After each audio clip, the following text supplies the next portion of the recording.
Hi students, welcome to Students Area YouTube channel. இன்னைக்கு நம்ம chapter 5 arithmetic progression exercise 5.3ல 6th question பார்க்கலாம். 6th question என்ன அப்படின்னா, the first and the last term of an AP are 17 and 30 respectively. அதாவது first termோ last termோ நமக்கு கொடுத்துருக்காங்க. First term is 17 and the last term is 350. Next என்ன கொடுத்துருக்காங்க அப்படின்னா, if the common difference d ஓட வேல்யூ கொடுத்துருக்காங்க, common difference is 9, how many terms அப்படின்னு கேட்டிருக்காங்க. அப்போ எத்தனை terms மொத்தம் இருக்குது அப்படின்னு சொல்லிட்டு தான் நம்மளை ஃபைன் பண்ண சொல்லியிருக்காங்க. how many terms are there and what is their sum. மொத்தம் எத்தனை terms இந்த ஏபியில் இருக்குது, அப்புறம் அது எல்லாத்தையும் ஆட் பண்ணால் அதோட சம் என்ன அப்படின்னு சொல்லிட்டு தான் நமக்கு கேட்டிருக்காங்க. ஸோ நமக்கு கொடுத்துருக்கிறது என்ன அப்படின்னா, ஃபஸ்ட் டேர்மும் லாஸ்ட் டேர்மும் கொடுத்துருக்காங்க, நெக்ஸ்ட்டு காமன் டிஃப்ரென்ஸ் கொடுத்துருக்காங்க. ஸோ அதை ஃபஸ்ட்டு எழுதிடலாமா? First term a equal to a1 நமக்கு கொடுத்துருக்காங்க, ஈக்குவாலிட்டி என்னது 17. நெக்ஸ்ட்டு an லாஸ்ட் டேர்ம் கொடுத்துருக்காங்க, an equal to l equal to 350. Next டியோட வேல்யூ கொடுத்துருக்காங்க, common difference d equal to 9.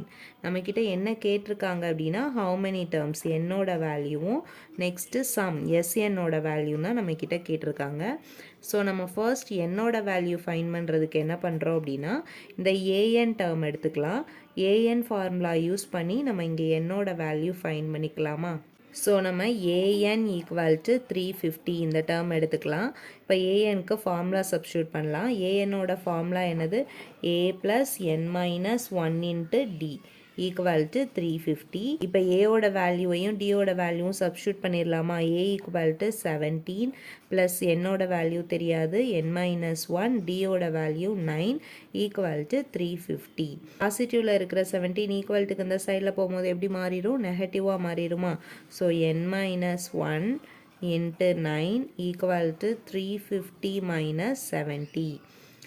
n - 1 × 9 equal to 350லேருந்து 17 சப்ராக்ட் பண்ணிட்டோம் அப்படின்னா நமக்கு என்ன ஆன்சர் கிடைக்கும்? 333. இப்போ மல்டிப்ளையில் இருக்கிற 9 ஈக்குவல்ட்டுக்கு இந்த சைடில் வரும்போது டிவிஷனாக மாறிடும். Equal to 333 divided by 9. 3 டேபிளில் ஃபஸ்ட் டிவைட் பண்ணலாம். 3 3s are 9. Next 1 3 is 3, 1 3 is 3, 1 3 is 3. So இப்போ நமக்கு என்ன ஆன்சர் கிடச்சிருக்கு? 111 டிவைடட் பை 3. இப்போ 3ஆல் 111 டிவைட் பண்ணலாமா? 3 3s are 9, balance 2, so 21, 7 3s are 21. So நமக்கு என்ன ஆன்சர் கிடச்சிருக்கு? n - 1 equal to 37. இந்த -1 ஈக்குவல்ட்டுக்கு இந்த சைடில் போகும்போது எப்படி மாறிடும்? +1 மாறிடுமா? So n equal to 37 + 1, so n equal to 38. நமக்கு கொஸ்டினில் என்னோட வேல்யூவும் சம்மும் தான் கேட்டிருந்தாங்க. ஸோ நம்ம இப்போ ஃபர்ஸ்ட் என்னோட வேல்யூ ஃபைன் பண்ணியாச்சு. நெக்ஸ்ட் அந்த ஏபியோட சம் என்ன அப்படின்னு சொல்லிட்டு ஃபைன் பண்ணலாம். ஸோ கொஸ்டினில் நமக்கு ஏவோட வேல்யூ கொடுத்துருந்தாங்க 17, என்னோட வேல்யூ நம்ம ஃபைன் பண்ணோம். லாஸ்ட் டேர்ம் எல்லோட வேல்யூமே கொஸ்டினில் கொடுத்துருந்தாங்க 350 அப்படின்னு. நம்ம இப்போ எஸ்என்னோட வேல்யூ தான் ஃபைன் பண்ண போகிறோம். ஸோ எஸ்என் ஈக்குவல் டு நமக்கு லாஸ்ட் டேர்ம் தெரிகிறனால நம்ம என்ன ஃபார்முலா யூஸ் பண்ணுவோம்?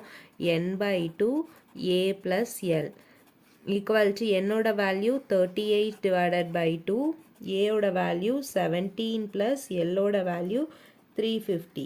2ஐயும் 38ஐயும் கேன்சல் பண்ணலாமா? 1 2 is 2, 19 2s are 38. So here 19, 17 plus 350, 367. So 19ஐயும் 367ஐயும் multiply பண்ணால் நமக்கு என்ன ஆன்சர் கிடைக்கும்? 6973. இதுதான் எஸ்என்னோட வேல்யூ. ஸோ நம்ம என்னோட வேல்யூவும் எஸ்என்னோட வேல்யூவும் அதாவது ஆஃப் த ஏபியும் ஃபைன் பண்ணியாச்சு. இதோட இந்த சம் ஓவர். தேங்க்யூ ஃபார் வாட்சிங்.